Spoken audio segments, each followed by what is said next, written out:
It's time for Side Scrollers with me, Stuttering Craig. You decide when you lose, not other people. And Blabs. I like pickles. And co-hosted by our friends from around the internet. Today with Melanie Mack. Makes your skin soft and... And in this world of insanity, we are graciously supported by fans of common sense. And now, broadcasting from our homes, it's time for the #1 gaming and entertainment podcast on God's green earth. It's time for Side Scrollers. 5, 4, 3, 2, 1. Whoa! Welcome on out to Side Scrollers on YouTube.com and Rumble.com and Twitch.tv and Spotify, wherever you find your audio podcast. What's going on, everybody? Hi. I'm Stuttering Craig.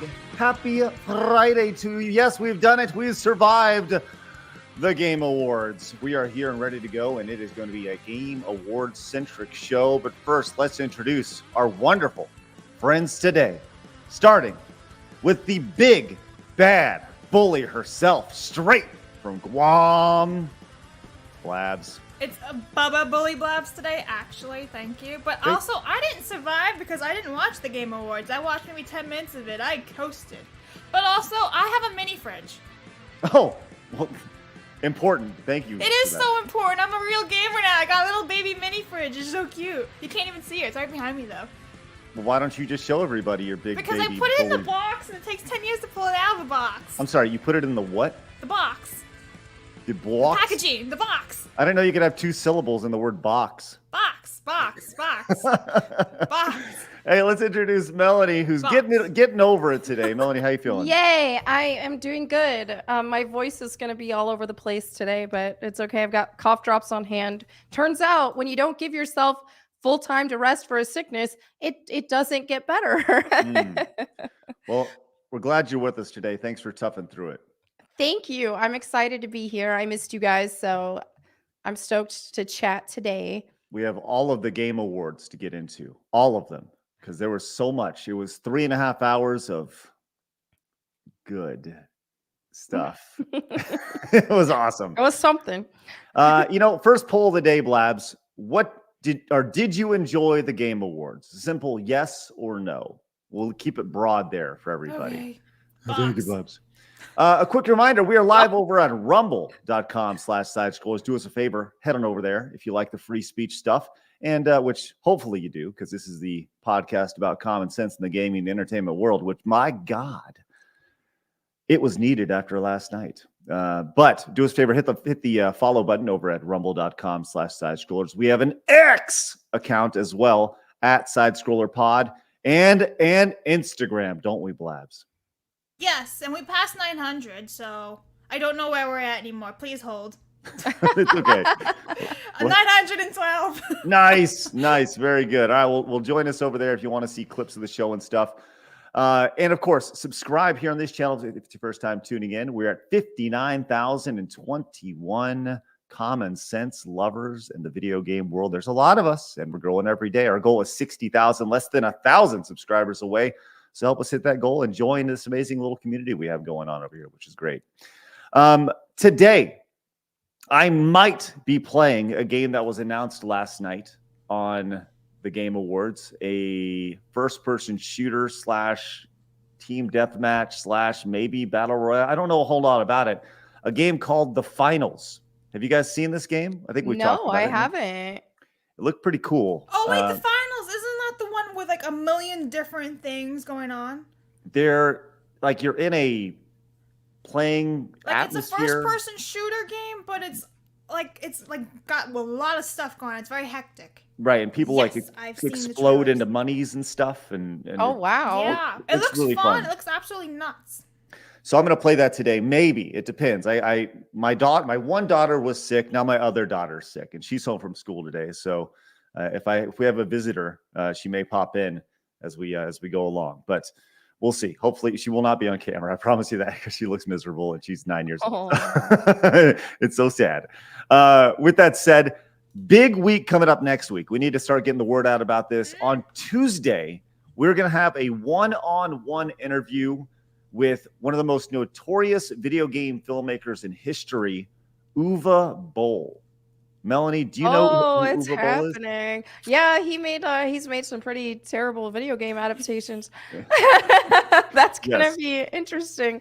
I can't wait to watch that. We're going to be reconnecting after a long time. It's been many years. Okay. The last time I saw him in person was in 2008 up in Vancouver, British Columbia. We'll talk about that story where that was like the first case of crowdfunding on the internet, where we went up to be in Far Cry the movie and we got cut as extras.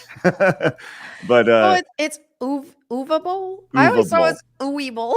yeah, See, Uva. it looks like a female sheep. You. Yeah.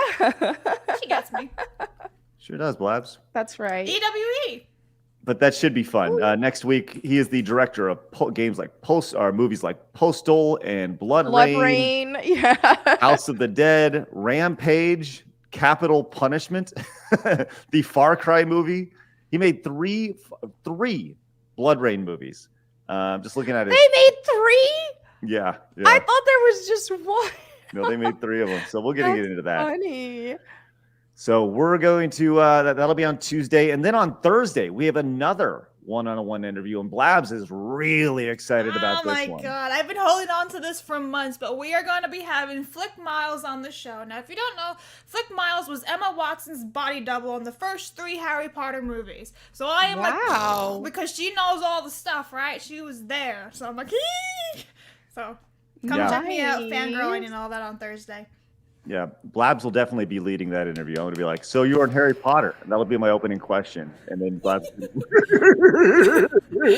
hi, my name's Flick. Oh my god! You're so great. Hey, I love you so also, much. did you meet J.K. Rowling? And is she a bigot? Yeah, right. That'll be No, but I question can't number wait 2. for it. Cause she was actually in the movie, and I'll explain everything on Thursday. But yeah, Okay. so cool.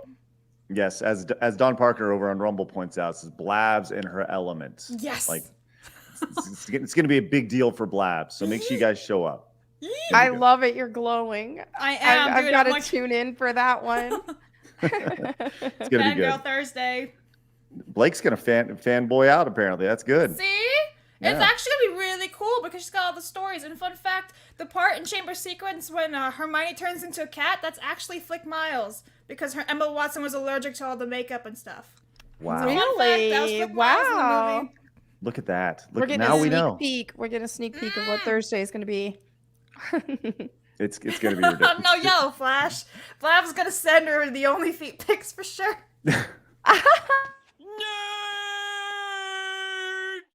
That's what it's going to be on Thursday next Oh, week. yeah.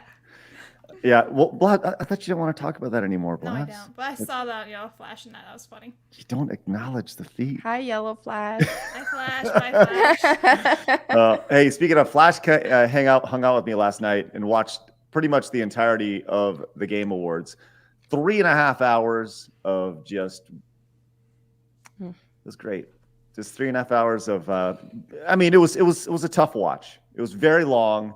I thought it was going to be maybe 2 hours tops, which is what it probably should be. Or it could just be a Twitter thread. You know, one of the two. For that. The winners are, boom, there it is right there.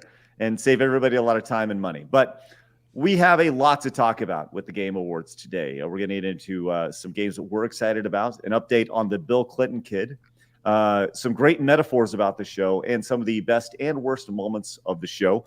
In addition to that, we have an update on the Jirard completionist story, which is interesting, as well as The plot thickens. or not. I was trying to make it lead up. Nah. Quality tease, Blabs. And the first event that Side Scrollers wants to be a part of, and it has nothing to do with video games, but it is so on brand, it's ridiculous. I can't wait to share with you guys a little bit later on. But first, let's get into all the news we care about. But we got to read some super chats first. First from Dan says, the Game Awards show felt too long, so I passed out half of it, and I didn't even see that. Yeah, man. I'm glad I'm not the only one who fell asleep during the Game Awards. Like, I tried. I really tried, and I fell asleep. Right now, the poll itself, it says, did you enjoy the Game Awards? 16% yes, No said Okay. 45% no, and 39% was I was asleep. Okay. Melanie falls in the bottom category. That was me. I feel bad because Jeff Keighley is actually super nice, and I don't want to be disrespectful to him, but I think a lot of it is just the state of where games are at right now, the gaming industry, the quality of games, and what we're seeing with games in general, and how they're all just these cinematic. That's all the focus is on cinematics and walking simulators essentially, and so I feel like it's just gaming has fell off, and that's the biggest issue with all this. Oh, he's You're muted. muted. You're It's muted, mine, Bubba. It's mine, Craig. It's mine. Did you just bubba me? Did I you just... did. I sure did. Hal came in, says said, "Oh, we got a Jeff Keighley fan, huh?" Oh man. Well, I think before we talk about the Game Awards, we should all probably give you our thoughts on Jeff, and we'll get into that in a minute. But first, Bama Hamyum came in with the $4.99. Go ahead and read it off. 1 Timothy 2:12, but I suffer not a woman to teach, nor to usurp authority over the man, but to be in silence. That is Paul talking to the church about conduct with the women, and not to be talking over the men and usurping authority and stuff. Good verse. Melanie, I want to let you know, the other day I played on stream. I don't know if you're aware of the game, I Am Jesus Christ. I heard of that. Yes. Is that playable now? You can play the demo. Oh. I played it, and I'll tell you what. Is it fun? I mean, yeah, fun for me and fun for Jesus are two totally different things. I'm going to tell you that right now. Oh, did it feel like kind of blasphemous a little bit, or is no? it? I mean, Okay. it was interesting for sure. It was Okay. It was interesting. I want to try it. Mercenary, it says you skipped me. You did have a super chat, but it was up before the show started, so it didn't show up on our list. Let me see if I can scroll up really quick to see if we can get to it. See if we can get to Mercenary's super chat, because it was so high. I'm sorry, Mercenary. I saw it came in. See it. Well, it came in right before. Oh, ladies, Blabs, go and read off these super chats real quick. I have a sick young daughter I need to tend to. All right. I saw Godzilla -1 last night. It was really good. If you enjoy good characters, a good story, and a giant monster, you should see it. From Daniel Rude, 1,000%. $5. Yes, 1,000%.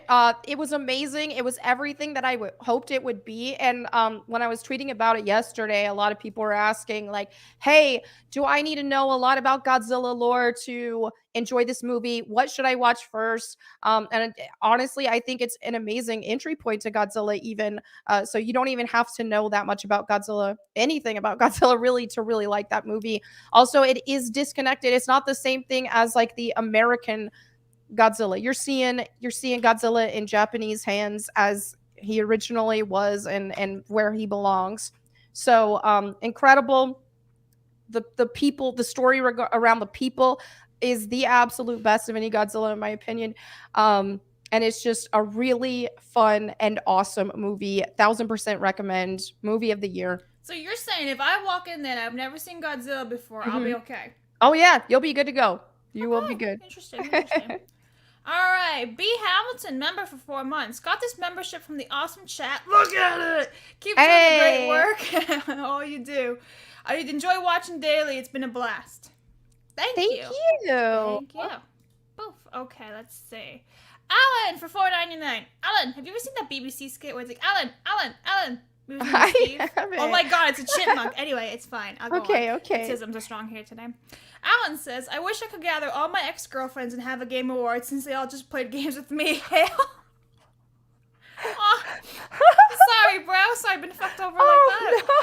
No. Onwards and upwards? Now, is it really all of them, though? Every single one of them? They all were the problem?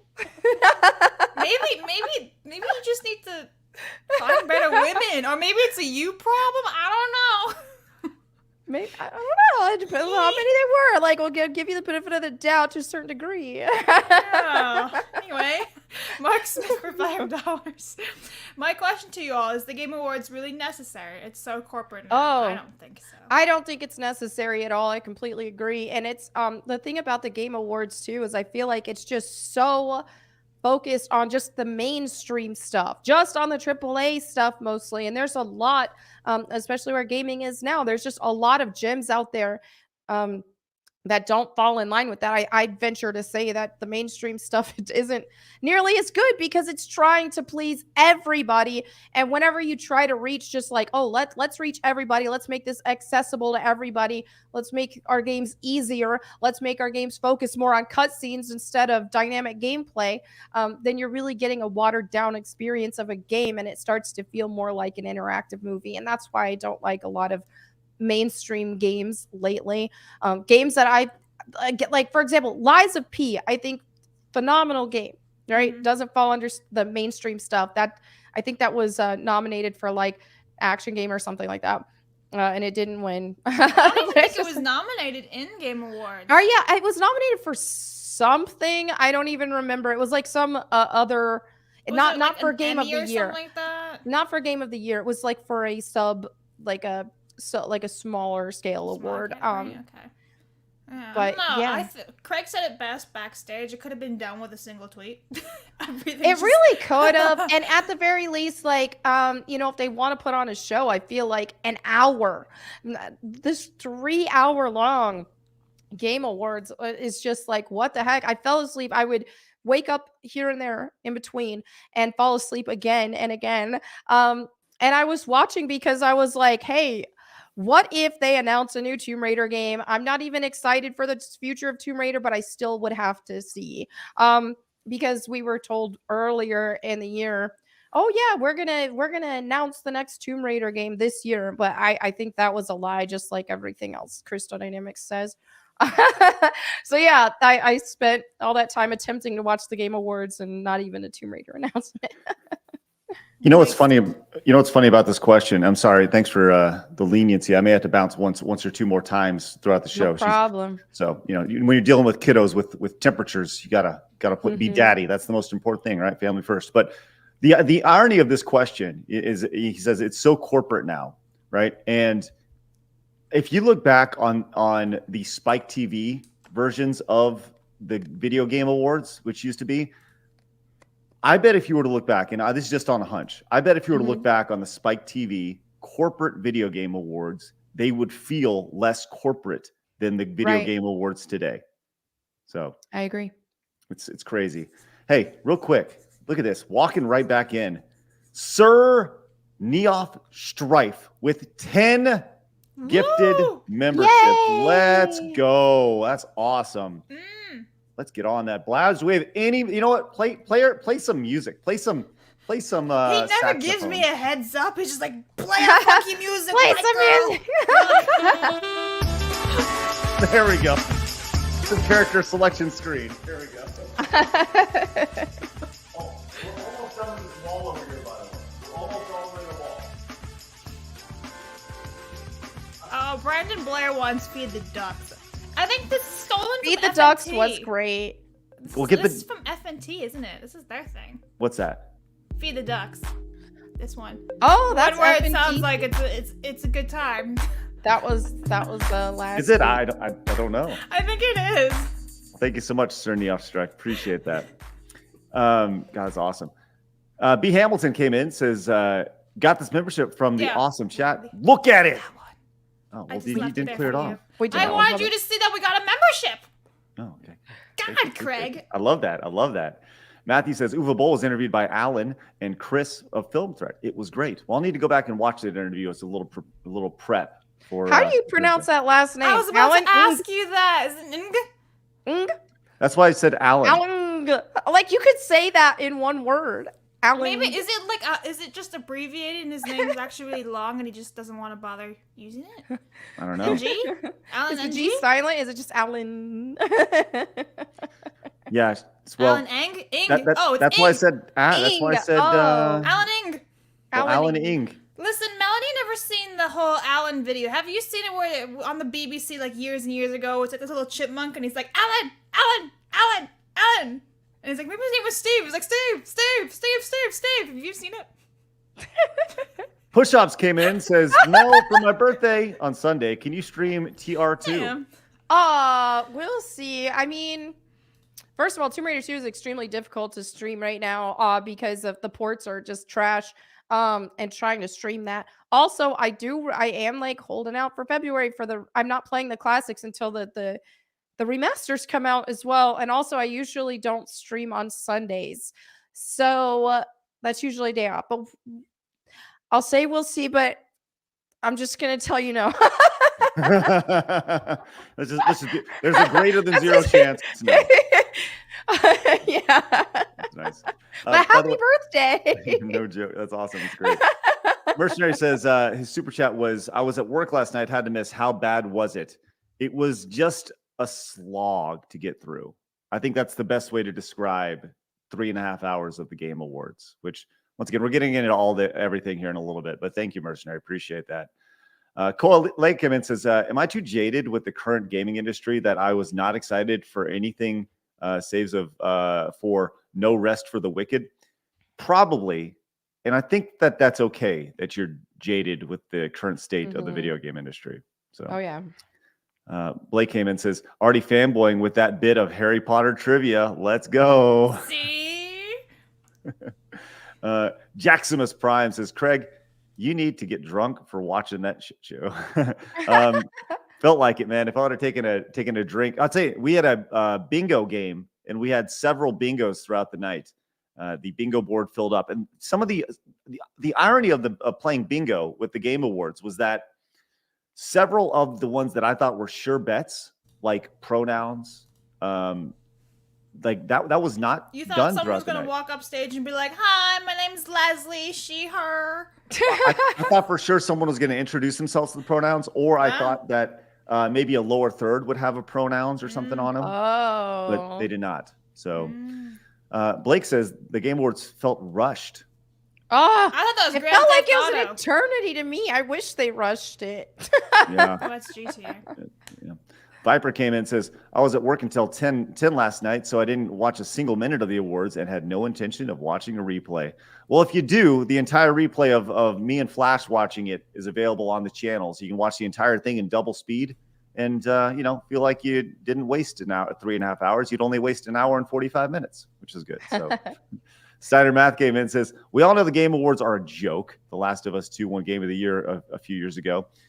Even the game trailers can't be trusted. Looking at EA Anthem's fake trailer. Thank you, Steiner Math. Appreciate that. Potato Rado says, I enjoyed the 3 minutes that were the 20-some awards that just read off in sequence in 5 traditional envelopes, envelope awards. That was maybe 23 minutes. Yeah, man. There was a great analogy that I saw where it was, let me see if I can pull up this image. It was right on. It was brilliant. Yeah, here it is. Let me see if I got this real quick. Let me pull this up so we can share it. This is exactly kind of what it felt like last night with the show. There we go. Yeah, this right here. It's like the actual, here's the Game Awards, and they're like, oh, trailers and celebrities, right? And the actual awards. Right? Oh, yeah, they gave no shits. So true. Yeah, it was And rough. the celebrities I saw, Simu Liu and Timothy Chalamet, it's like, oh my gosh, I don't care about any of these. Yeah. Well, did you know that one of the guys broke his foot? I don't know if you knew that. That or was not, I saw that one segment. because he told you for the first 5.5 minutes of him being on stage how he broke it or how he tore his Achilles. I'm sorry. I apologize. He tore his Achilles. Playing Okay. basketball, wasn't it? Playing basketball in Miami. Yeah. And why do I Very need to know specific. that? You think like using the context clues, you'd be able to figure out And that you he could hurt have himself. done something more fun with that. Be like, oh, you took an I arrow was to the knee or saving some the shit. world. You know? I'm Shang-Chi, so I got in a fight and Yeah, it could have been something more fun. I actually think you should have done a Skyrim reference. They're like, I took an arrow to the Achilles Right. or something. Right. That would have been fun. Nah. And people have been like, hey, 2012 called. Anyways, Sean Doan says, there was a lot of issues trying to enter the Steam Deck giveaway during the awards, and people are big mad. I would, I'll say this, Sean. I think that a lot of times when you see something like a Game Awards show or any sort of award show try to push people to a website, and you see this rush of people flood either a website that doesn't have the necessary backup or infrastructure there, you're going to see issues like that. Twitch, Twitter, YouTube, these big mega corps, they have the infrastructure. Very rarely are they going to go down. But when you go to like thegameawards.com, very rarely can you scale with 300,000 people going to your website at one time. That's a ton of traffic. So Retromeister says, everyone can tell that Sweet Baby Inc. was involved with the Game Awards for how cringy the presentation was last night and for allowing Alan Wake 2 to win. Well, they were involved with that. That was like one of the first trailers we saw.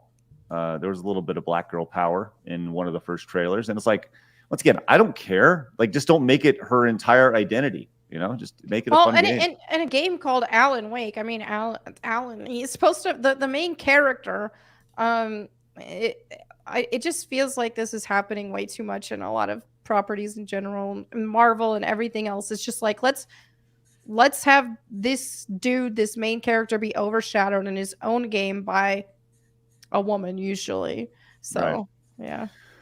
All right. Well, I'll tell you this. We got a lot of super chats to get to, but we still have a lot to talk about. So let me go. I actually have a question real fast about Yes, this. Blabs. About your bingo. Was one of your categories Sweet Baby Inc? Like, no. Associated? No, it was not. Really? And in retrospect, you should have absolutely added it. Absolutely. I said this. You didn't even take me into consideration. It's fine. Never do.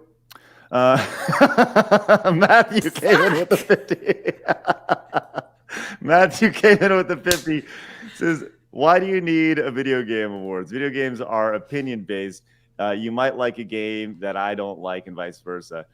So having an award ceremony is stupid. It's just so stupid. It's just so people of privilege can pet themselves on the back. Sorry for my spelling. I can't spell. Well, I can't read, Matthew, so it's okay. Good team. There you go. That's so true, though. And it's just like, think about all these movie awards and all that kind of stuff as well. Like, I don't give a crap. My favorite movies have the worst Rotten Tomatoes scores. So, I mean, kind of similar concept with video games, and especially when you're factoring in who's on this panel picking the games of the year. I mean, a lot of people that we see who are reviewing video games in general, with journalists and stuff like that, they hate games. Like, they want video games to be short. They want video games to just be like a bunch of cinematic, accessible, super easy, anything with any sort of challenge. I mean, they struggle to get through tutorials and stuff. It's like, these aren't the people who should be giving awards for video games. That's for sure. Well, you know, we were looking at, I was looking at before the show, the people who are, I think there's 100 different outlets from around industry. Mm-hmm. Some are considered indie, you know, they're funded by their audiences, but I would say 80% of them are corporate funded. Like, when you think of like the elite class in the video game space, this was the elite class in the video game space. That at one time were backed by larger companies, that maybe they spun off, and based off of being backed by larger companies, they have developed an audience, you know, things like that. Mm-hmm. So and yeah, one of the tough things with it is when something goes a lot more corporate, and when you start making your award show also an announcement show, then you have to be buddy with all of these developers, because you want them to announce their games on your show. So that also is going to have some sort of a bias. It's going to create a bias. It's going to create, we can only say good things about these games that are run by these developers, because they're not going to want to reveal new games on our show otherwise. So I just don't like it. Right. There's definitely, it goes back to the access thing, right? When you look at I don't think I could ever go to another. I went to the first Game Awards when it, like 10 years ago or 9 years ago, whenever it was. Mm-hmm. And I remember, I think if I recall correctly, I believe it was in Vegas. Either Vegas or LA. And I remember going to it, and I remember being, number one, shocked at how many people weren't there. It's certainly grown, right, as far as people in the audience, because there were large swaths of people and seats that just weren't occupied at the first Game Awards. But I also felt really icky leaving the show, because I was like, this is kind of gross. Like, it's kind of like, it felt like just a giant circle jerk of everyone. It is. You know, And that's Yeah, really what this is. I've I mean, been let's be to a real. couple of them, and that really is what it is. And most of the people in the audience are journalists or content creators, the approved content creators, the non-problematic ones, Right. and other developers, all that kind of stuff. I mean, that said, it can be fun as well. I don't want to completely say that it can't be a fun experience, but it is very much just, like you said, it's just a giant circle jerk essentially. So I totally get that. And I want to be really clear. I know, I don't know what your relationship is with Jeff, Melanie, but just for preference or just for reference for everybody, I've talked about this many times. I don't think I don't know this for a fact, but I think Jeff really doesn't like me, mainly Oh, because really? I think because we've always kind of poked fun at Oh, how serious he takes video games, right, like right. I have no doubt that Jeff Keighley is very passionate about video games, Mhm. right? And what you saw last night is Jeff's vision of what video games should be.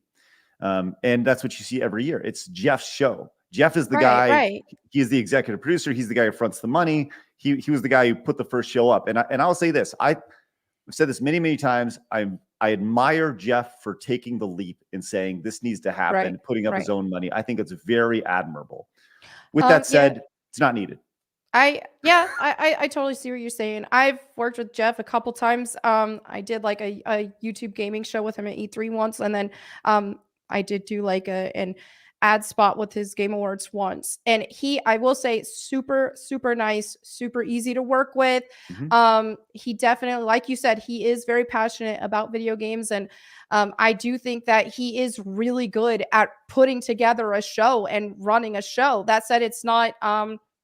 It has become so corporate, and it has become one of those things to where, hey, he has to, the way that he has it running, because he is having all of these games announced on his show and stuff, he has to keep his relationship with all of these developers really good. So yeah, it does. To me, it waters down the experience for the viewer. Um, but at the same time, I mean, I have to say it is a big accomplishment that he is able to do this every year and to get a lot of these announcements and stuff that he does every year. So I don't want to hate on him or anything, but personally, the way that his show is, it doesn't personally appeal to me because of how corporate it has gotten, and because it does focus so much on just the mainstream. Right. So, I'll say this. If you're, I feel like what Jeff is trying to present is mhm. filet mignon and shrimp. Gaming is not filet mignon and shrimp. True. Gaming True. is sitting on the couch eating pizza with your bros. Exactly. It's your DoorDash coming in. Like that's what gaming is, right? I agree. And I think if we can find a middle ground of those two things, like that's ideal. And Definitely agree with that. you know, so it is what it is. I'll say let's go read a few of these super chats, and once again, I'll read all of them before the end of the show. But I do want to get to our actual thoughts and our things that we enjoyed throughout the show, and obviously we encourage you guys to continue the conversation in the chat. We love seeing that. Peter says it's a good thing that Nintendo did not drop any trailers at the Game Awards.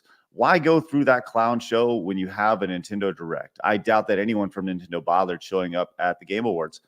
Well, they did win the Zelda won. Oh, that's true. Several awards, and they the director of the game or producer or whoever it was, the guy who was in charge of the game, came up and gave a speech about it. So, but no, and Doug Bowser was there. He was there early on. I think he did something in the pre-show as well. So. And I love Nintendo, but I do not think Tears of the Kingdom deserve that. I think Tears of the Kingdom is so overrated. But maybe I have an unpopular opinion on that. Hey, you're not. It's a very divisive game. Yeah. That's the reality of it. It's an extremely divisive game. People like, I know Adam is like, that's not a Zelda game. It felt like a Bob the Builder simulator. I was over it. I was over it so fast. Like I was, at first, like, oh yeah, this is fun, this is cool, and then yeah, I was over it. Axie came in with a 20. Says reward shows are nothing more but for the entertainment industry to jerk itself off, which is even more pathetic for gaming. They want to be the Academy Awards, but they have less credibility than the Razzies, right? And I think that they should, like, if I was doing an award show, I would totally embrace, make a segment that's, I mentioned this last night, the idea of having an award built around like best pregame lobby, to where there's like where you have a group of people and they're talking about whatever, or they're talking all sorts of mad s to each other. I think that'd be really funny, to harken back to the Call of Duty days or whatever. I think that'd be great. Wheeling Through Life with Brian says, I was watching Thursday Night Football. Oh, I'm so sorry you watched that. Oh my gosh. Steelers versus Patriots. And Steelers without Pickett as well. So terrible quarterbacks, Trubisky and Zappy. It was a very messy, awful game. Sorry about your Steelers. Sorry about that. Yeah, that's okay. It's okay. Joe came into the tent, says, the only trailer I liked was the Sega one. Jet Set Radio, Crazy Taxi, Shinobi. Can't wait. Little skeptical on Streets of Rage and Golden Axe because they're 3D. Last Golden Axe 3D was pretty bad. Oh, we're definitely going to get to that in a minute, Joe. And I like your Shinobi avatar. That was one of my highlights, which we'll get to very, very shortly. A Shame Madman came in with the $9.99, says, have any of you actually played Alan Wake 2? No, I have not. You notice I've never said anything bad or positive about Alan Wake 2, like ever. I know nothing about it. So, like, I very rarely talk about things that I don't know about. Most of the time, 50% of the time, I don't talk about. 50% of the time, yeah.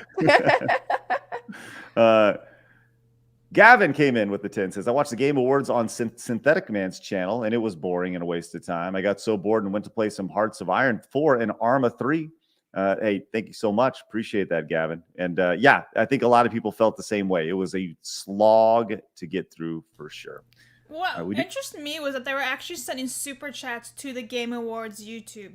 Yes. Like, who's going to read that? Who's going to see that? You're literally just throwing your money into who the unknown. See, I think that would be more fun if it was more, viewer friendly, viewer focused. And if they did actually read some super chats and like made it a lot less corporate, I think that would be fun.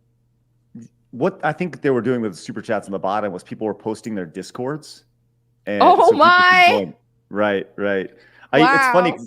I was actually, it'd be fun to put like some sort of, you put $100 one up there. It stays up there for a long time. You put a coupon code for your business. It's almost like sponsoring the show at a very effective rate. True. I just wonder how many people actually look up the Discord and all that from that. Because I mean, if I saw a super chat and it had a Discord link, I wouldn't look at it personally. Yeah, I'd ignore it. Right. I'd just be like, oh, lame. Can't even see any pictures, cases. Oh, someone just try to advertise their Discord. Nah, I'm out. Right. All right, let's get into it. Let's get into our thoughts on this. It's time for my favorite segment, your favorite segment, everybody in the world's favorite segment. It's time for Hard News.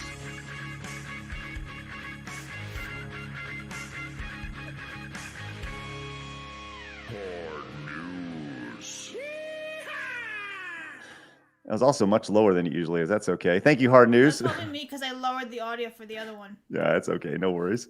All right, let's get into it. I had my favorite, it was just talked about a little bit ago, but my favorite moment of the show was the announcement of like Sega more or less saying we're bringing back 5 of our classic franchises, but and it looks like they're going to do it right. So we have this trailer pulled up right here. They got these people hanging out doing their thing, and we're going to do this without audio. We don't really need it, but about 45 seconds in, everything breaks down, and they go into this arcade. And they're remaking, I guess, revitalizing, restarting all these great franchises, starting with Jet Set Radio, which looks amazing. And then they have Streets of Rage, which they've done a 3D Streets of Rage before. And go ahead. Melanie. Didn't they just have the other Streets of Rage, the 2D one? Yes. That came out, and that was really good. Really good. Yes. And it's thin ice if you're going to do a 3D Streets of Rage coming off of Streets of Rage 4, which was widely acclaimed and thought of really well. So they had a new Streets of Rage. Then they have a new Shinobi, which I think the art style of this is really cool. Kind of old school ninja, 2D hand drawn. Loving that look of that. Very, very cool. Which, to put it in a game that's been really popular the last few years, looks kind of like The Messenger, which was an indie title that was really popular a couple of years ago. Won some awards and stuff. And then we have Golden Axe, which, Blabs, I'm sure you never played Golden Axe in the arcade, right? No, I've never played like any arcade games besides the ones you make me play. Did they try to drop like a 3D Golden Axe like on the Xbox 360 or something like that, and it kind of didn't meet expectations, if I remember correctly? Right. So there was, I think, as early as the last few months, there was somebody who made a 3D Golden Axe kind of like prototype, and I think that it was. I think that it was taken down by Sega, and this would be why, because you have this 3D version of Golden Axe coming. And then this is the one I'm actually most excited about, was a new Crazy Taxi. Yeah. It looks super fun. So they say these 5 games right there, and then and more. That's the thing that I'm really excited about, is the and more. So that's where this was the first time I was like, oh, okay, I'm in. I'm in on what's being thrown down here. And they all look very unique in their art style, and they all look like they're standalone. And people were confused of whether this was like a bundle or if they're standalone games. These are standalone games. So, I don't know. Your thoughts on that, Melody? Does that excite you at all? I think that looks great. I mean, I think it looks fun. I think that they're gonna reach a lot of people or a lot of fans and stuff. But I personally. I never got like super into either of those, but I do think that is the best announcement that we've had. So we'll see. I mean, Streets of Rage, I do really like Streets of Rage, but I like the 2D, so I'm not sure how I'm gonna feel about 3D. I haven't played anything like that, so we'll see. Yeah, it's one of those things where when you're dealing with, you got to put on some white gloves when dealing with franchises like that, when there's member berries and nostalgia of these classic old school franchises that were, in most of those cases, early 90s. In the case of Crazy Taxi, like late 90s, Dreamcast era, early 2000s. But those are old enough to where they're either going to be immensely successful on their own. This initial announcement is built to build nostalgia, but these games have to be good enough to where they become brand new franchises today for today's audience. Exactly.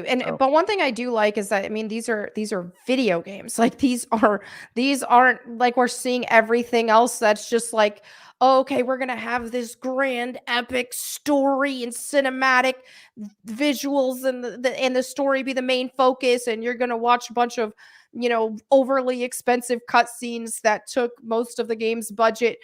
These are video games that are actually video games. So that's always nice to see. Very, very exciting to see. Now, Blabs, you saw this next game and you were really excited about this one. So this is the Jurassic Park survival game. Yeah. Which I don't want to play the music, but it's the classic John Williams theme. And it looks like it takes place on like the original Jurassic Park from the 1990s. From what I understood, maybe I misheard it, but I believe it's at Isla Nublar. So what is that? Which is the original one, right? If I'm not mistaken, I think it is. But yeah, she this main character, she gets left behind. Everyone like evacuated except for her apparently. So she's like, "Help! I'm stranded. And she's basically running away from dinosaurs. And sure, you could say there's some member berries, right? Because this kind of looks like what we've seen in the 1990s Jurassic Park, right? I mean, these scenes harken directly back to the movie. Yeah. The most iconic scenes of the movie. So, it's all about the member berries. But for some reason, people are saying, oh, this looks woke. And I'll be honest, I don't see anything that she's doing is woke or anything. She's literally trying to survive. That is it. I mean, I think the only thing that people could say about it is that, she's and she's an Indian girl, maybe? Is that what it is, She's an Indian girl. She does have the non-binary glasses on, so stay tuned. Let's just make sure. Hold before using pronouns. I like the idea of this thing's here, and she's like screams, "Ah, but I'm non-binary." Respect my pronouns. That's right. I mean, if she's just Indian, I don't actually give a shit about that, right? If she's Right. woke and she's like, I'm they them, like, for fuck's sakes. But I'll be honest, it doesn't look like anything. Like, this looks like just like Bryce Dallas Howard did in Jurassic World, the first one. So I don't know. For me, sure, if you want to say, the member berries, okay. But I mean, it didn't even announce the date yet, right? It's just like it's just like, hey, we have this game coming out, and I'm pumped for it because I love Jurassic World Evolution. I'm about to go and play Evolution 2 soon. I'm pumped. I love it.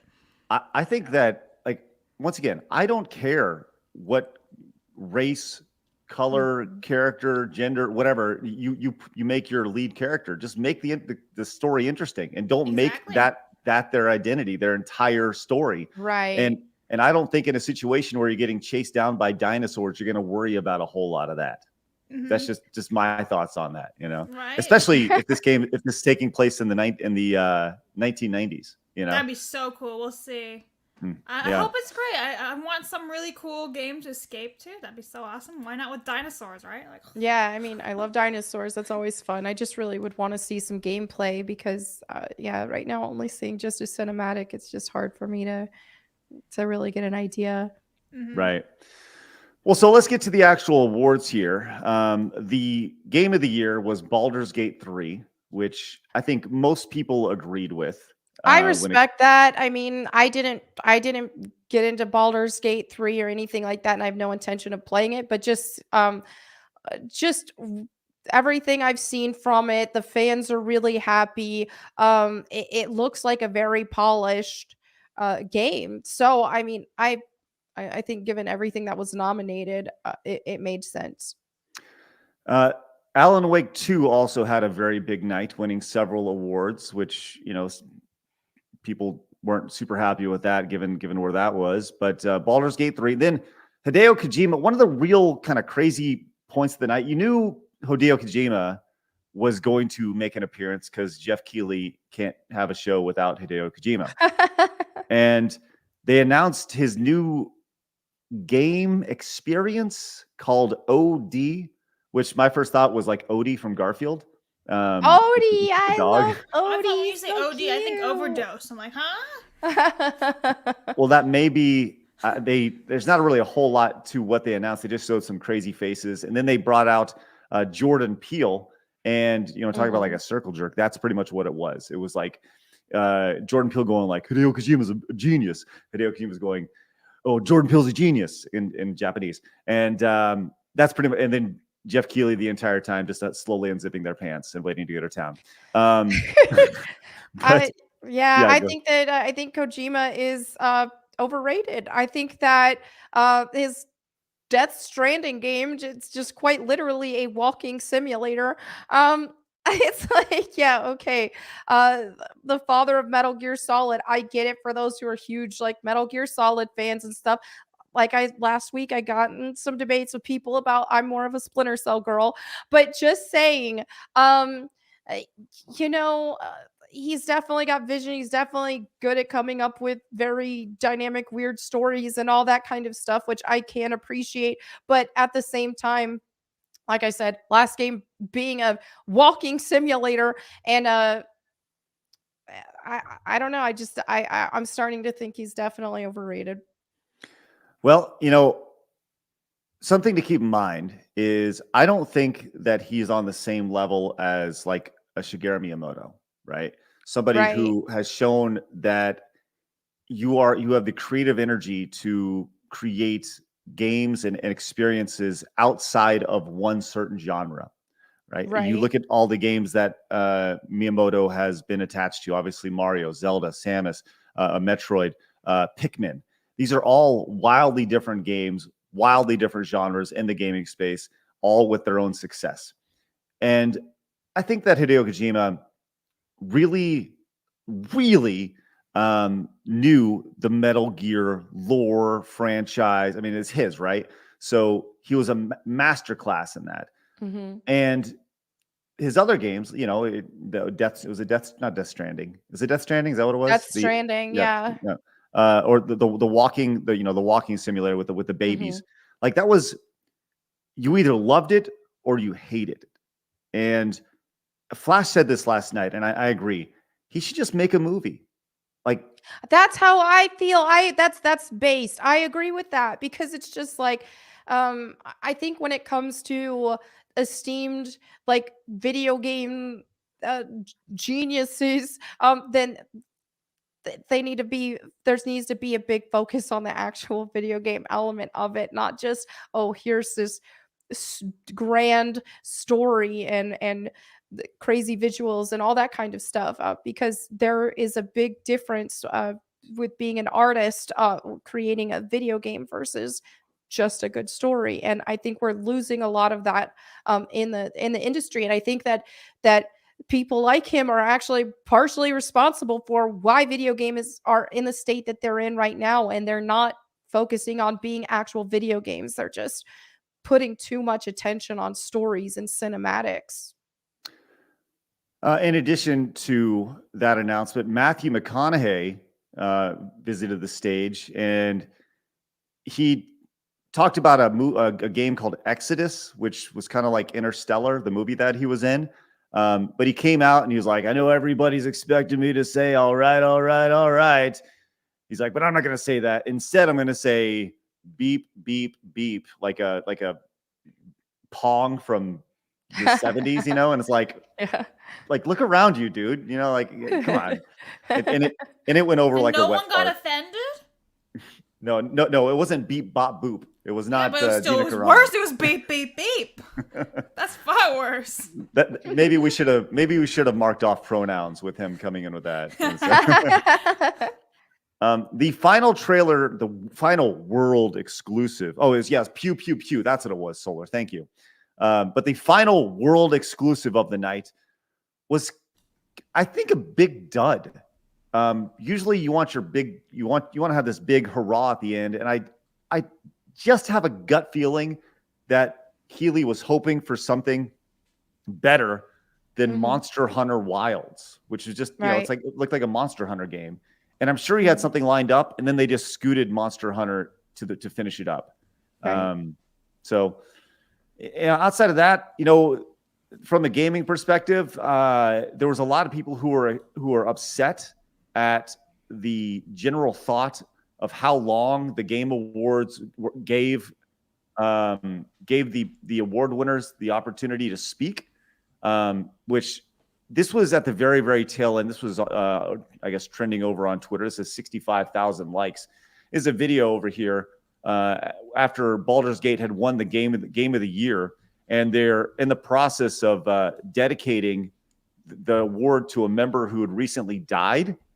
And one of the things about this is they only gave people like 30 seconds to speak, because last year one guy spoke for like 7.5 minutes or like 8 minutes. And so they're trying to play everybody off pretty quick. But watch the context of this. I saw this morning. Oh, wrong one. Saw this morning and was kind of crazy. So here he is right here. This guy's speaking about his friends, and they pan over to the countdown clock. Their hearts and souls for 6 years on this game, and sometimes very difficult circumstances. Why? Okay, so well, hold on. So at this point, he's talking about, hey, we had a bunch of great people working on this team, and there's 8 seconds left. Okay, so keep this in mind. So keep it up here. 8 seconds left. Along the way, we lost quite a few people also, so we want to dedicate this to all people we lost, and especially to Jim, our lead cinematic artist, who passed away. Wrap it up. We know Jim's gone. It's time to move on. That's a bit insensitive. Get over it. Move on. Old news. That's awful. Like, I get they need to keep it going and keep it moving, but like, there needs to be some leniency, especially if they're doing something like that. That's just so disrespectful. Well, I just think what's odd about the whole 30 seconds, just 30 seconds, is that, I mean, this is the Game Awards, and the actual Game Award element of it is not really the focus. Yeah. We had a super chat. I want to make sure I saw this one. I'm going to read all your super chats in a minute, but St. G says all acceptance speeches were 11 minutes in total. Wow. 11 total minutes of the 3.5 hours was acceptance speeches. Wow. And then we had amazing moments like this, which got way too much time. But this was, I use the word hyped loosely, as Jeff Keighley announced that Gonzo from the Muppets would be at the Game Awards. What? And this was this interaction. And tell me how great a comedy I do this love was. Gonzo though. Gonzo is probably my fave Muppet, so I'll give him that. Everybody loves Gonzo, right? I don't know anybody who doesn't love Gonzo. But does he need to be appearing at the Game Awards? I would say no. Here is that interaction with Jeff Keighley, and tell me this wasn't just the most, like, you can't watch this and not literally cringe. This is crazy. Okay. Hey, thanks for coming. Looks like you're kind of wearing what I'm wearing. Yeah, it's like looking in a mirror, isn't it? That's Well, funny. I I don't really think. don't think. So Gonzo, what have you been playing? Seriously, what have you been playing? So they do the mirror thing. That's cute. I'm sorry. That's funny. I like Mad that. at it. I'm not totally mad at it. I do think that it's very scripted. It's very like not totally gamer-esque, but it is is giving a little nostalgia, and it is cute. I'm not gonna lie. Right? Like, it's funny. It's like cute. it. I like it. It's probably the best thing that happened so far. I'll say this. I think this is the difference of maybe a dude watching it versus a girl watching it. They should have kept this at 30 seconds. Like, I don't know how long this was. I was asleep during this, but if this was just 30 seconds, then it's like, okay, that's cute, This is especially if there's some sort of gamer thing incorporated. I mean, make sure Gonzo's actually in gamer mode. Malik says, how often do you watch the Game Awards? Correct. The Muppets are always on the show. I watch the Game Awards once a year, just like you, Malik. Every They year. usually don't have Gonzo, right? Like, they have Muppets, but is this Gonzo's first appearance? I can't remember. Well, That's a big Muppet to be getting. I mean, what an honor. They forked out that money for Gonzo to show up, the custom outfit and everything. The problem is this went on for 45 minutes. Wait, What? Gonzo No. in 45 minutes? No. Yeah, no, I'm totally kidding. Oh, like, Was Gonzo like announcing all the awards? No. No, it didn't go on for 45 minutes. I'm just kidding. But it was interesting. So now I will say this. There were other worse moments like this guy. I think his name's Anthony Mackie. I believe is his name. What do you mean? Do you think his name's Anthony Mackie? Is this Anthony Mackie? It is Anthony Mackie. Okay. Yeah. Okay. I wasn't sure. All right. So he went on stage and I think he was high. I really do. Probably. So he's on stage at this point, and I think he has this like, I think he thinks he has the crowd in the palm of his hand as he's up there, because people were like, "I love you, man." And he's like, "No, I love you." And they're like, "Yeah, dude." And he's like, "Yeah, you shut up." He's like, "Shut up." And he's up there, and at first it's like kind of like, "All right," and then it kind of devolves into this. Like me, I love you more. I love you. Okay. What is wrong with y'all? So at this point, it's still like, all right, okay, like this is the first time you see it, and it's okay, and then Okay, stop it. You okay? Love you too. I see you. I see you. Shut up. Okay, today the best games are like living universes. and then he goes into his speech and talks about Gonzo it. was way better than that. Gonzo did it so much better. Gonzo was way more scripted than that. It allowed for less leeway. I think he was definitely on drugs. Right? It did feel like that, didn't it? Maybe he was Felt like drunk. that. He's like, "Oh, drunk it, man." Like, okay, got it the first time. Now, a lot of people were asking heading into this. There was a lot of rumors going into this about the Bill Clinton kid. If you recall, last year the Bill Clinton kid stormed the stage, and he was like, "Hey, man," he kind of lit the world on fire yesterday when he tweeted at the Game Awards 4 simple words. See you tomorrow, Jeff. And What even is this about? Bill Clinton kid? okay, What do you mean? hold on. No, Melanie needs to be caught up on the meme. Okay. Oh my gosh. Last year at the Game Awards, this kid went on stage and he was he stormed the stage at the final. I think it was the final award, maybe the game of the year. And he went on stage with the people who won it. And after they finished their speech, he took to the microphone and he did this speech about, he went like 10 seconds of how he wanted to thank his Orthodox Jewish Bill Clinton or something. It was really like, What? really How did weird. I miss that? Yeah, it was very memeable. Let me see if I Okay. can find the clip of it real quick. It's just, if you just search like Bill Clinton kid on YouTube, it's there. It's Okay. everywhere. So this is it. And we, most people know it, but just for context, this is what happened last year. Oh, you pulled it up so fast. Thank you so much. Thank you. Hey, Matan.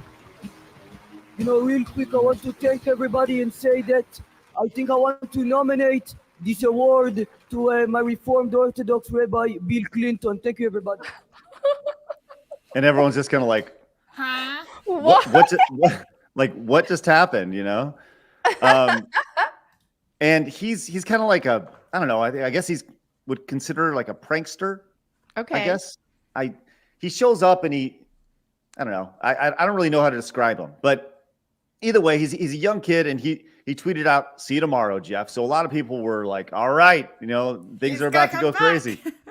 And then 15 hours, about 15 hours ago, right before the show started, he followed up with this tweet showing that he was at the Game Awards here, which really excited a lot of people. He's there in the crowd, and he actually gave his position away, which was probably a horrible idea. Yeah. Horrible idea. Because I know, I think he was arrested or something. And then his next tweet, just a little bit later, was he got a trespass notice. And a lifetime notice. Yeah, he got a lifetime ban from going to the Peacock Theater because of it. So I think his biggest mistake was letting everybody know that he was there. He should not have done that. And he got a lot of Twitter likes for that. Wow. That's funny. That's funny. So Jeff said that he was going to be stepping up security this year, and he certainly did. What would be funny is if Jeff actually had him present an award next year. That's what I said yesterday. Everybody, he should come back. He should be the first presenter of the award. 100% should be the first presenter of an award next year, and laugh at it. Don't try to hide it. Just laugh at the stupidity of it. I think that'd be so funny. Yes, it'd be a huge W. But it's unpredictable. Like, he could say anything, and Jeff's show is very corporate friendly, so that would be that'd be tough. I do agree with you on that. I'll say this. It's maybe a pre-recorded segment, perhaps. There you go. There you go. So you can pre-screen it. I'll say this. They announced the creator of the year, and it went to a VTuber. And that was, I've never heard of the VTuber. And I said, my reaction was like, what is even happening?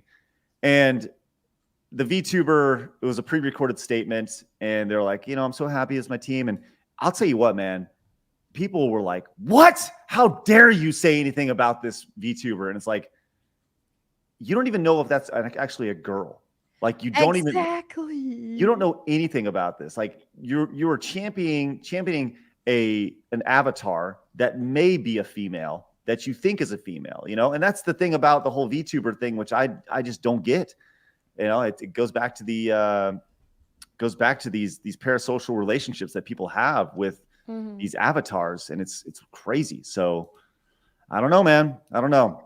Yeah, that's wild. Maybe as pointed out, Could be AI. Maybe Yeah. next year AI will win the Creator of the Year. For real. Yeah, it's crazy.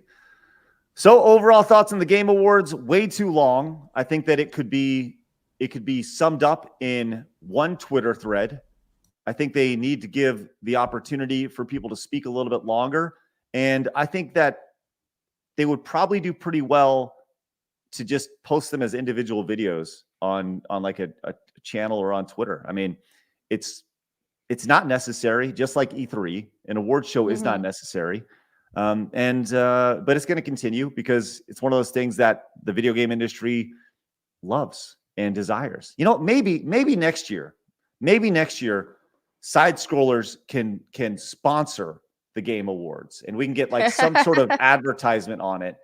And at that time, we'll ask everybody to try to recoup the money, the investment. We'll try to ask everybody to use their free Amazon Twitch Prime on our channel and see how many Twitch Prime subs we get. All right, we'll see. We'll see how it goes, man. Just to be a kind of a wrench in the machine, I think that'd be kind of fun. So, all right, let's go and get to some of these super chats here. We have a lot, and we'll get to some of the bigger ones, but we will get to all of them by the end of the show. So thank you guys very much. We have some more stuff coming up, including an update on the Jirard Completionist situation. We have an update on that.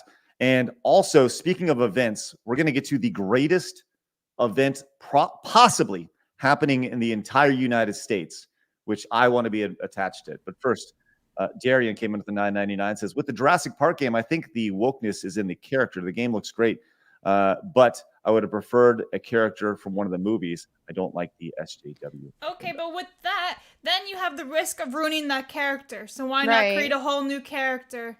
I'm fine with new characters. Yeah, I'm fine with it. I don't want to ruin it. And also, like, what if they take like Chris Pratt's character and the voice actor is absolute shit? It's not Chris Pratt. Right. Don't want it. Hayden came in, says Iron Mouse is great. That's the person who won. Says VTubers are a growing thing. Lots of VTubers we do know are actual girls, or we know that they're guys. Anonymity is a big thing in the VTuber community, but not for all of them. Yeah, it's just, you know, I speak, and I'll be very honest about this. I speak out of ignorance when speaking of VTubers. I don't know enough about it. I'm just giving you my perspective from the outside looking in. And you will say it's ignorant, and I'll say you're 100% right, because ignorant means a lack of knowledge. So I don't understand the appeal, but I gotta say it must be nice for the actual VTubers themselves to not have to put their identity out there and not have to worry as much, and for things to be a lot more difficult for people to dox them, for people to, you know, just kind of slander them all over the internet, all that sort of thing. Yeah, that must be nice, because it's not fun having your whole identity out there and having any of your friends or anybody that you ever meet that can just Google your name and see all these people hating on you. That's not fun. So I do envy that, I will say. Yeah, for sure. And I think, you know, there's a little element of envy or jealousy for sure, you know, when it comes to like, oh, you mean you don't have to tell people who you are? That's great. Lover of Green says Gonzo appears because he's a minority in the Muppets universe. The dude is canonically an undocumented immigrant. Source Muppets in Space. Petition for the VGAs to be more alien inclusive. There you go. Right. Thank you so much, Lover funny. All right, let's go back up to the top here, and we're going to rapid fire these before we get to our next story. Nezanik says Dragon Ball Sparking Zero is the biggest highlight of the award show. Flash was beyond excited for that. He was really excited for the next Dragon Ball fighting game for sure. C-Man Nader says, I recommend Lego City Undercover for reverse GTA. You play as a cop. Oh man. That's City. funny. You know, that's like the new, you know, GTA used to was like such shock value. It's just like, oh my gosh, you're doing all this crazy stuff. Whoa, this feels edgy. And now the new edgy thing would be, here's a game where you're playing as cops. Right. The counterculture. Daniel Root says, timetables changed. Daniel Root says, wow, look at Blast pronouncing my name correctly right off the bat. That almost never happens. I always get Rod or Road or Rud. I'm impressed. Did you already do this one, Blabs? No, I think he sent a previous super chat before. Oh, thank you, Dan. Appreciate that.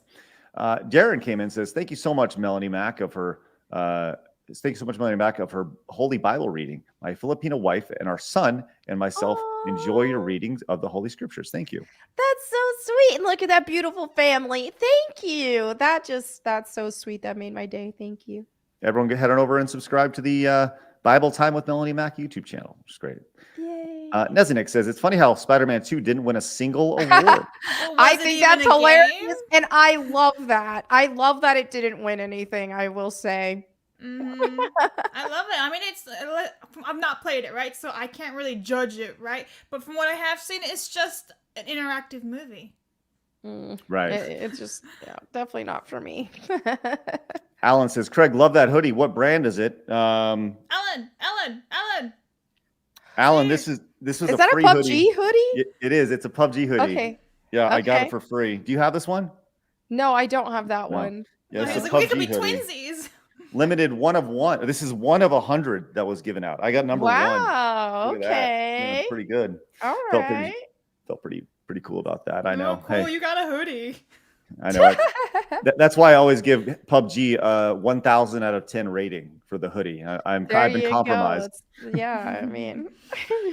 Lance says, I was super ashamed when the literal Muppet whopped on stage, but at least Gonzo showed up to bring some gravity to the show. Oh, Lance. I think Gonzo was better than all the other celebrity appearances. So Ramblepack says, I feel like the Game Awards are a better trailer show anyways. Heck, it had better trailers and reveals than Summer Games Fest, but otherwise it's a joke. Right. Thank you, Ramblepack. Appreciate that. Steiner Math coming in says, once something has become corporate, it loses authenticity, which YouTube has proven. People are looking for more and more these days as far as authenticity. Yes, Steiner Math, for sure. I 100% agree. Matthew says, oh, Melanie, I have the same hoodie. oh, the Nightmare Before Christmas one? Nice. Hoodies are the bestest. The best name I can think of says, if critics hate something, I usually check it out. Contrarian, I see. Suddog says, we have the Game Awards because of Jeff. No Jeff, no the Game Awards. Suddog says, is that a threat? Well, I mean, there was a Game Awards before Jeff Keighley's version of it. I went to one and Jack Black performed and Chester Bennington, I remember as well. That was back in like 2012 or something. But yeah, I do think that Jeff did it actually better. And yeah, like I said, even though the Game Awards aren't my cup of tea right now, they have become a lot more corporate. What he does and the work that he puts into those shows is astronomical, and I definitely can't discredit the hard work that he puts into all that. I actually 100% agree. 100% agree. Mm-hmm. Push Up says, I'll settle for Mel's thoughts on Psalms 23:4. I believe that is okay. That is, oh yeah, even though I walk through the valley of the shadow of death, I will fear no evil, for you are with me, your rod and your staff, they comfort me. Yes. Nothing to fear when God is with you. Retro Meister says, the Spike TV VGA Awards with Sam Jackson was the last good award show with a hilarious opening by Neil Patrick Harris shooting up a musical scene. All right. Thank you very much. Thank you, Retro Meister.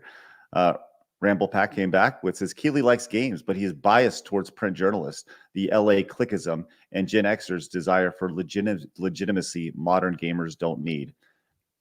I do think there's a lot to that, and I don't not agree with that statement. I think Jeff is in kind of a tough position with all of that, because that's pretty much his only option is to go super corporate when that's the people that he is trying to appeal and wanting to get new reveals and things like that on his show. Because if he gave us the type of show that we really want, the one that's more catered toward the actual gamer, he's going to it's going to offend a lot of people. He's not going to be getting those big reveals and things like that on his show, because unfortunately, if you have to make a choice. You either have to appeal to the developers and all the corporate people, or you have to appeal to the actual gamers. There's not as much middle ground there. So when you you're gonna make all the corporate people happy and all of the developers, publishers, all that, and they're going to give you all the goodies and all that, but then the viewers aren't going to be as happy. Or if you just cater completely to the viewers, then they're not going to be as happy and you're not going to get all the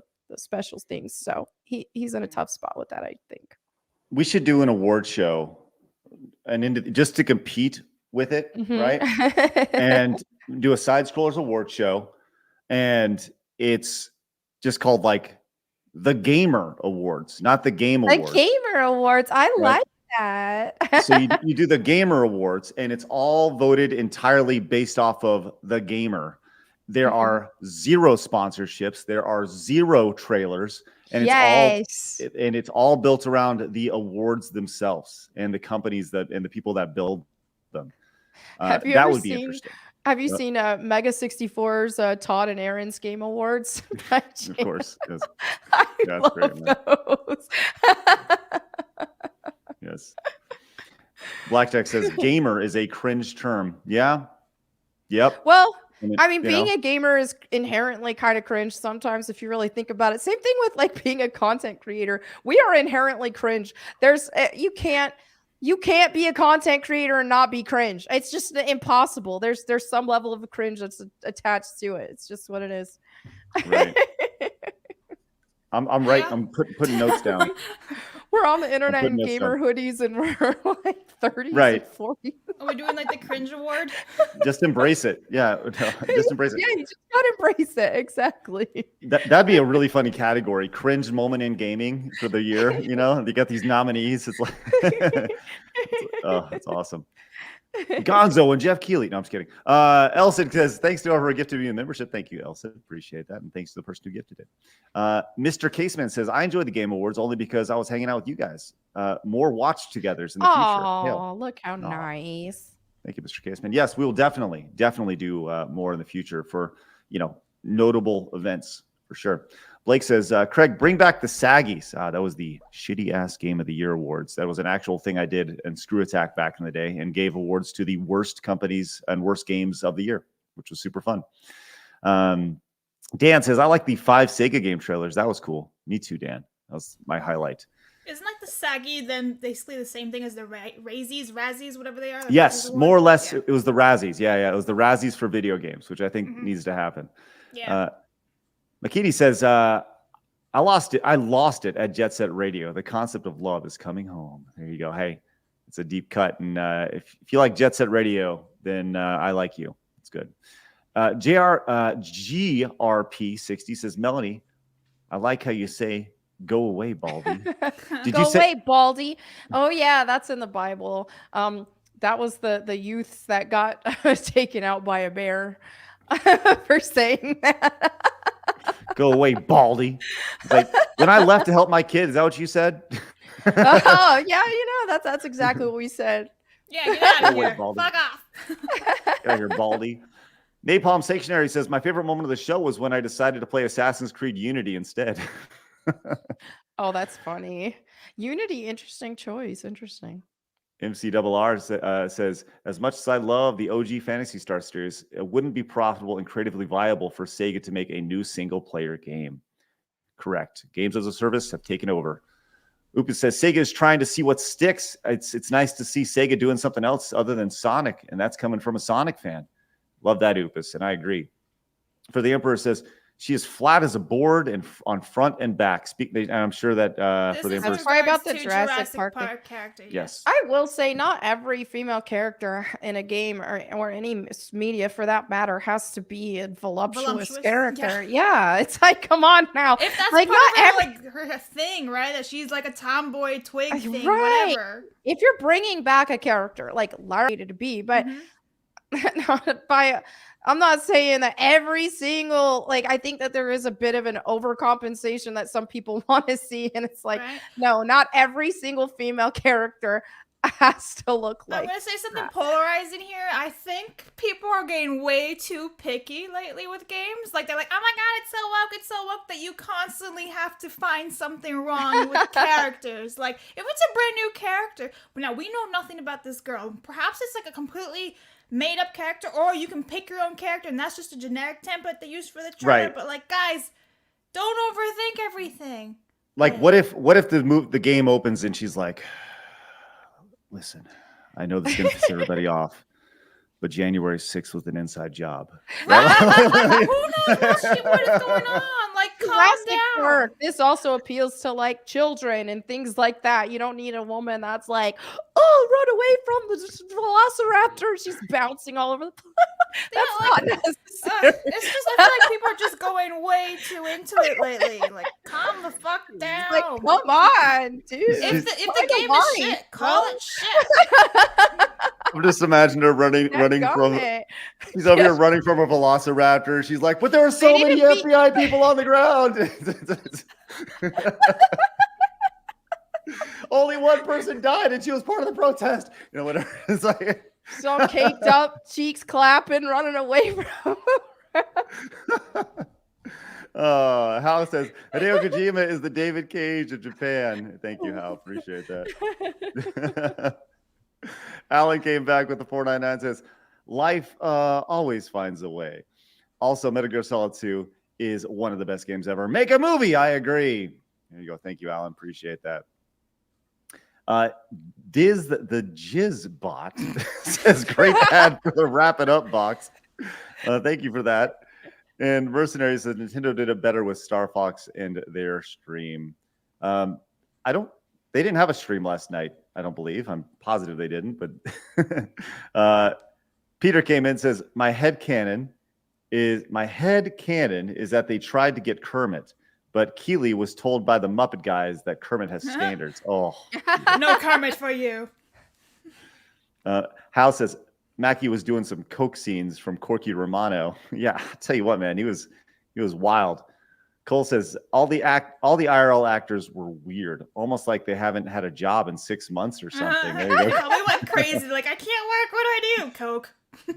They were like, I'm back on stage, everybody. Look at me. Hi. Most actors are weird in general. I mean, when you really, I mean, there's going to be some cool ones and stuff, but the thing is an actor's job is to be someone that they're not. And I find that a lot of actors don't really have their own identity because, I mean, they've just spent their entire lives training up as kids, ever since being a kid, to pretend to be people they're not. So, yeah, they're definitely a different breed. I don't disagree. Sun Wuku says Bill Clinton could name 10 books. That's a viral clip of him. He's putting a girl in a pretty bad spot. It was good. Chess says with these super chat says, you know what we hate? The Game Awards. Here's why. Little Evil Craig reference. Mercenary says I voted for Iron Mouse for the lols. Didn't like the others. Didn't know the others. So thank you, Mercenary. Appreciate that. Beardo's reading comprehension says, hi, Melanie. Gig 'em. Gig 'em. Gig 'em. Obviously an A&M fan right there.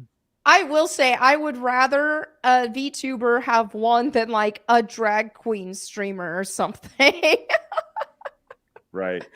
They just try to pander. Oh, we'll give the award to what gamers are watching a drag queen stream. Like, let's be real. The Twitch streamer, Little Miss Big Dick. It's like wait, that's a thing? I'm No. sure it is. Oh my god, I thought that was an actual streamer. I'm like, oh my god, they allowed that. But it's like, hi, my name is Little Miss Big Dick. yeah. Valley Law says Blabs Lethal is hot. There you go. Okay, that's odd. All right. Elson said, my favorite part was the interview with the Muppet. He was the one talking to Gonzo. Let's go, Elson. There's a lot of like, which could have been better if like they had synced their voices together better. Like, it was off. I agree. They should have rehearsed about 4 more times. 110.09 from PayPal says Miss Piggy can't go because she's making DSP dinner. Oh, that's rough. Poor Miss Piggy. Cerny Off Strike says VGA is meh to me. I just tune in for the trailers, hype for Dragon Ball Z and Monster Hunter Wild. Cerny Off Strike, were you excited for the final trailer being Monster Hunter Wild? Usually you want this big pop at the end, just kind of, it's kind of a thing. Darian says, on Jurassic Park, I see what you mean about ruining a character, but with the route they chose, it reminds me of the Avenger game where they made people use Kamala Khan for the agenda. It was a disaster. Well, I'll say if this. that happens, no one will play the game and no one will buy it. I mean, that game flopped for Avengers. No one's playing it. No one's talking about it anymore. That was just that was pretty beautiful to watch the Avengers game flop because I mean, Crystal Dynamics made that, and they've already ruined Tomb Raider, and so I think that was a very humbling experience for them to see Avengers just fail as much as it did. So yeah. It's crazy. Mercenary says, Blabs, please read Ephesians 6:10 through 18. Favorite quote. Thanks, Mercenary. Appreciate that. I don't know what that is. That's a Bible quote. A Bible. Well, verse. yeah, I know, but I don't know the quote. Oh, that's putting on the armor of God. Okay, got it. We have lots of Bible By scriptures the today. way, I saw that. The Randman says, Numbers 22 through 22:28. The Lord opened his mouth, the mouth of an ass. True, a donkey did talk. All right. Clemson says the Gronkies greater than the Game Awards. Yeah, I'm 100% sure with that because I'm part of it. So. Napalm Stationary says, anytime anything goes mainstream, it's no longer about the actual audience. It's about trying to sell it to everyone else. Sad, but true. You are correct. Magnum Norris, who is a brand new member, by the way, thank you very much, Magnum Norris, says the reason we can't have a Gamer Awards is because Craig's favorite will be some old stuff. Melanie's will be a remake, and Jeremy will be playing dumb Fortnite. That's kind of true. But once again, the whole idea of this is that a remaster maybe more than a remake for me. Right. I'll say this. The thing about host, and by the way, I would not host the Game Awards. I think that's one thing that Jeff can do is I think that Jeff needs to step away from hosting the Game Awards and just be the executive producer and bring in other talent to host it. Like whether you have 2, 3, 4 hosts throughout the show or just presenters throughout the show, I think that'd be ideal, you know. But that's just me. Thank you very much, Magnum, for becoming a member as well. Really appreciate your support. Joe Pureblood says, for your Gamer Awards, I nominate Blabs for the worst nostalgic gamer of the year. It's okay. Blabs still rocks. Cheers, y'all. Thanks, Joe. Appreciate I'm that. currently playing a video game from 2007. Does that count? You nailed it. Hey, that is retro these days. Exactly. Yankee I'm Lover vintage. says, what video games do y'all believe will stand the test of time and one day be considered high art? I don't know if any games. I don't know about many modern ones. I'll say that much. Yeah. Here's a shocking statement. I don't think any video game will ever be considered high art. Ever. I think there'll be just an experience that will be seen in the grand scheme of things as just this form of entertainment that we had. I don't know. I got it. I got one. Fire away. Lego Star Wars, the original one. Oh, from shut up. Stands the test of time. Oh, I see Shadow of the Colossus in chat. I would say if I were to think of a game being an actual work of art, that definitely would be one. Such a great game, but just, yeah, it feels like a work of art as well. And without having to be without relying on cinematics. I mean, the game itself is a work of art. Incredible. Mercenary is talking about the Nintendo did the Muppet stream. I recall that now, Mercenary. Thank you very much for the reminder. Dean Richards says, I mean, you don't need voluptuous women in games, but as history has taught us, sex sells. The industry will always target males in this aspect. Well, yeah, like we were saying, though, I think it depends on the game. Like, you know what I mean? It depends on the game, and not every single game needs that. I mean, it's a dinosaur game, right? Right. It's a Jurassic Park game that is going to appeal to. It's a family-friendly game, so on and so forth. I think that context matters. I will say this: if you are think about what happens if you get caught in that game, right? In Jurassic Park, and you die, right? You're gonna see.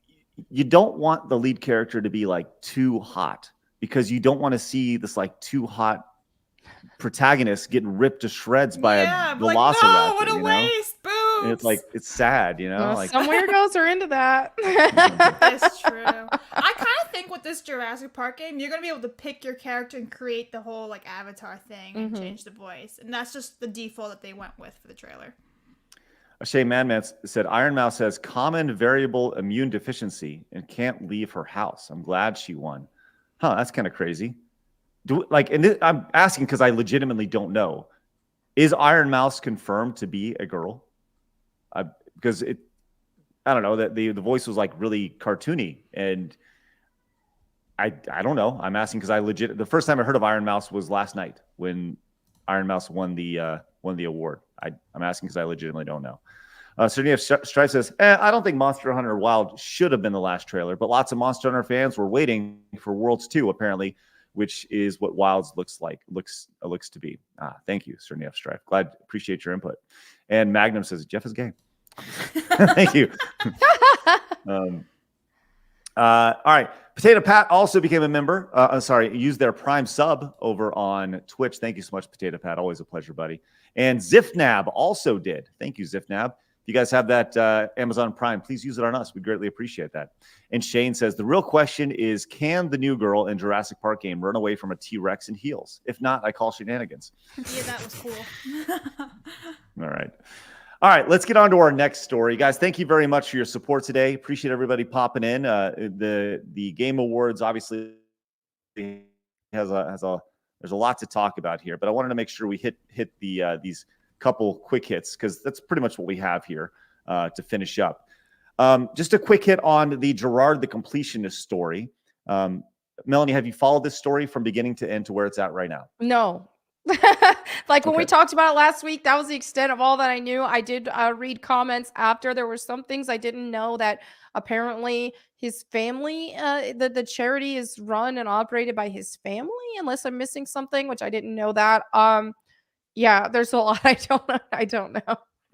That is correct. Yeah. There's a golf tournament and stuff that had money coming in, but the long and short of it was there was a lot of money that was put into a bank account that had been sitting there for a long time that was not being put forth to the purpose that people were originally donating to. So it was just kind of sitting there.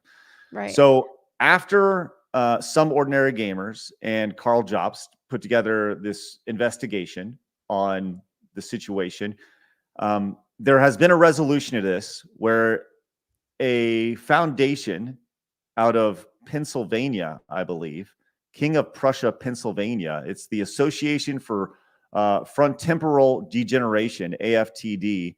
It is a nonprofit helping families affected by frontemporal degeneration, which I guess is Alzheimer's.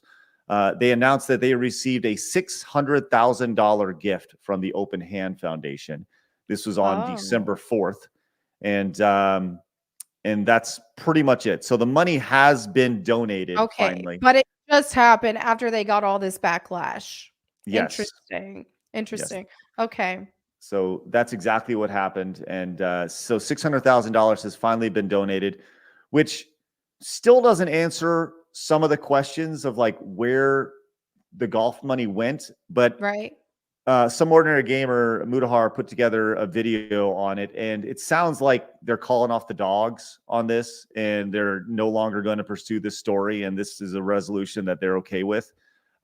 He goes into depth. It's 18 minutes, pretty much just talking about that they donated $600,000. So if you guys want to watch that, I encourage you to do so. But that's pretty much it. It sounds like, there could be an aspect of charity fraud to this still, and the state of California has been contacted because that's where the charity is based out of about this. So we'll see. Like that would be the next step in this story if there was some sort of legal action attached to this. But with all this said, I think that there's been serious damage done to Jirard, his brand, his channel, and he's going to see blowback on this for a long, long time. Yeah, it's just an unfortunate situation in general, and I think, kind of like what I said last week, is charities in general, in the way that they're operated and stuff. It's pretty shady for the most part. So I don't think it was a good idea to even. Yeah, it was not a good idea. So unfortunately, this is gonna this is just going to be a hit on his brand reputation for a long time. I don't think he can do his charity anymore. I think that's no, definitely No no. one's gonna trust him. Right. And I think next time, think about it from a brand perspective, I probably wouldn't want to touch him for a long, long time. You know, any sponsors that he's had, you know, because his word is dirt at this point. You know, hey, this is what we're doing. Whether or not, once again, it goes back to whether or not he knew about it. Right. He was still in a very important part of the charity. And it's, I don't know, it's sad because, like I said, I've had nothing but good interactions with him over my career. But at the same time, it goes back to if he knew about it, there should absolutely 100% be some sort of a blowback or some sort of punish the guy. So, but yeah, D-Sub says, get Jirard on. He won't come on. And he will not come on. The next time you hear from Jirard will be on his channel in his own words in a pre-prepared statement. 1000%. So, yeah, it's just, he's already dealing with all of the pushback from this. If he starts to go on podcasts and stuff from us problematic people in the gaming and the gaming content creation space, and it's just gonna get worse for him. Right. And the reality is that anytime he does any interview from now until, I don't know, the next 5 years, legitimately, the first question will be like, so what happened with that? Right. You know, why'd you do that? And he's going to have to answer it every single time. It's going to be drudging up all sorts of, it's going to drudge it up all over again. And people will forget about it. And that'll still be the first question. And they'll go, oh yeah, he's the scumbag, and they'll be upset about it. So, all right. I would like to introduce you ladies as we move on to our next story. It's not really even a story. This is an event that I want to be attached to in some way, shape, or form. So much so that I have already emailed the organizers of this event to see if Side Strollers can have some sort of presence at it. I'm looking right now. No, I have not received an email back. I'm very upset. I'll be feverishly checking my email throughout the weekend in hopes that I receive some sort of email back from the Florida Man Games. Okay. Oh my. Blabs, Melanie, listen to the events that are taking place at the Florida Man Games. But it's amazing anyway. Taking place February 24th of next year. I'm telling you right now, I want to do a podcast at this show, and I would love to potentially field a team at the Florida Man Games. Wow. Right? Listen to these events. Okay. We have events such as the weaponized pool noodle mud duel. Right? Outstanding. Test your strength inside the Florida Man Games Coliseum, the massive above ground pool, which is great. This sounds so rinky-dink. It's perfect. Okay. The evading arrest obstacle course. Jump over fences, through backyards, and away from actual police officers to earn your freedom. Let's go with it's just this. So cool. Look at hey, wow. Jose Ataki says, I'm a videographer. I'll be on your crew. Hey, reach out to me. Let's go. All right. We also have Category 5 cash grab. Subject yourself to Category 5 wins as you scramble to catch as much real cash as you can. Let's go. Oh my gosh. Then we have awesome. Like, oh my gosh. I would totally do the noodle one. Like, it's like Grand Theft Auto art even. Beer Belly Florida Sumo. Dive into a beer belly of the beast as you try to blast your opponent out of the ring. Let's go. And then look at the refs. The refs are two of the original American gladiators. This is Nitro and Ice. Oh, come on now. This is great. All right. And then on top of that, look at the top here. The mullet sign up. They're going to have a mullet competition, which is going to be spectacular. I'm just surprised there's no wife beating category. I mean, oh my gosh. She's not wrong. Just outstanding. So, in addition, unfortunately, that will not be. Well, I say unfortunately or fortunately, depending on the situation. I said. In addition, they'll also have the mullet contest as referenced right here. By the way, these are absolutely AI images that have been created. They for this. are. It's like AI attempting to look like Grand Theft Auto. Right.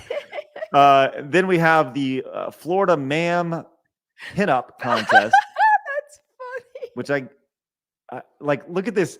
You can tell this is AI because the snake is here, but the snake is actually in her Part hair of her over hair. here. And then there's chicken coop bingo, which Okay, is just I want to be a part of that one. I love it. I love it.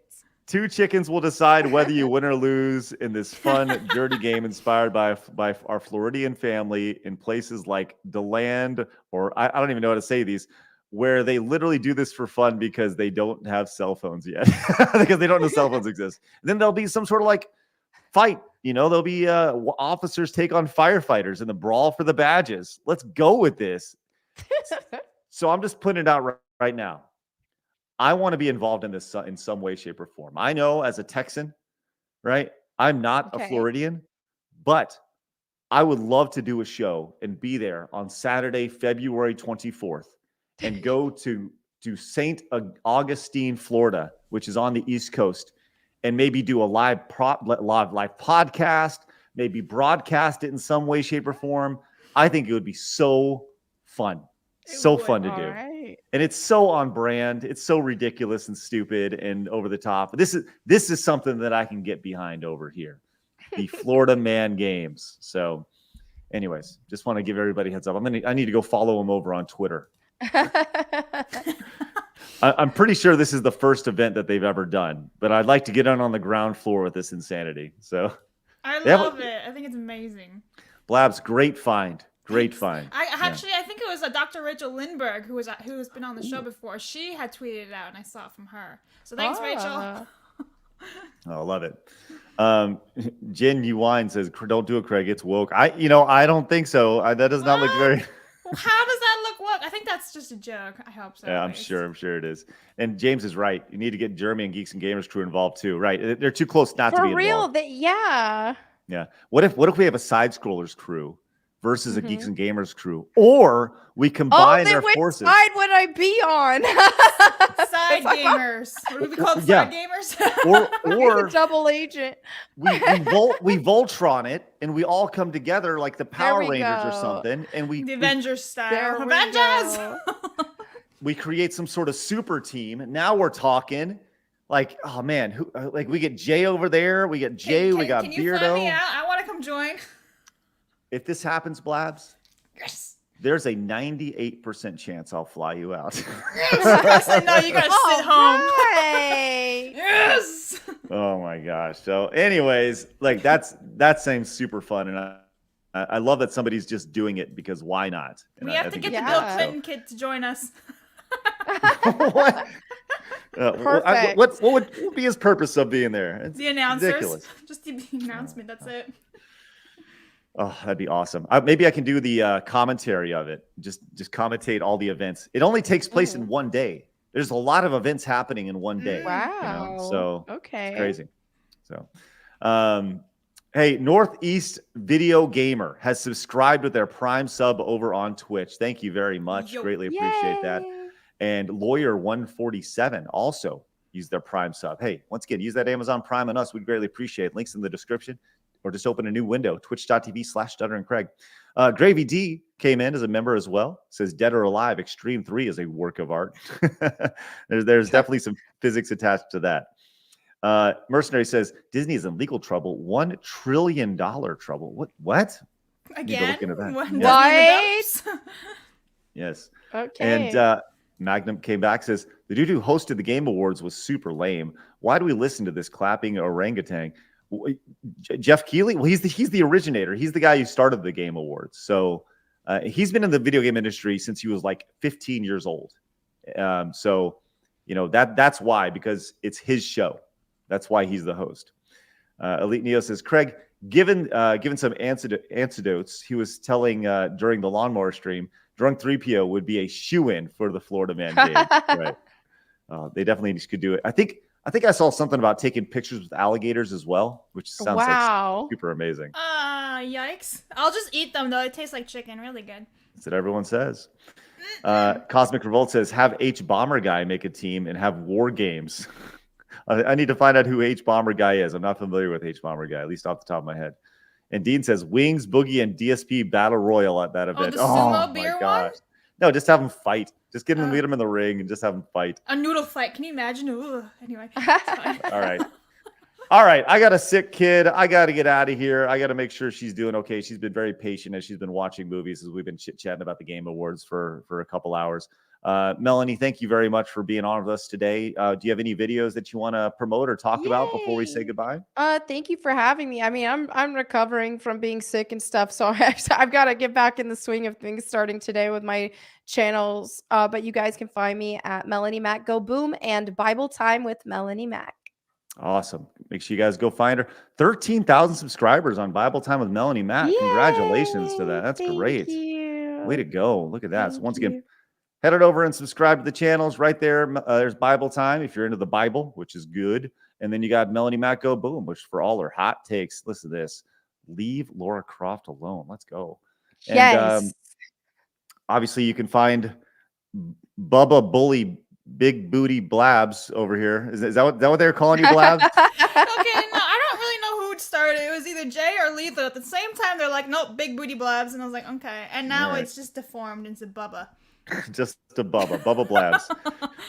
All right, appreciate y'all's support today. Go find Blabs over on Kick, where she can go watch all the e-thoughts and stuff, which is fun. And YouTube. I may or may not be live over on the Side Scrollers Plays channel in a little bit. If I am, I will be playing the game just announced at the Game Awards, the Finals, which is like a first-person shooter game. Looks super fun. My first experience with that. Hit the thumbs up button on your way out. We're at 600 right now. Let's see if we can just get 97 of you guys to hit the thumbs up button, just to round it out to 700. That'd be great. If you haven't done it yet, scroll your mouse over there. We'd really appreciate it. It helps with the YouTube algorithm and spreading the word about the show. Leave a comment down below. Hit the subscribe button if you're new and help us grow to that 60,000 before the end of the year. Thank you guys very much for tuning in. Have an excellent weekend. And remember, people are going to try to keep you down. Don't let them. You guys got a goal. Go get it. Have a great weekend, guys.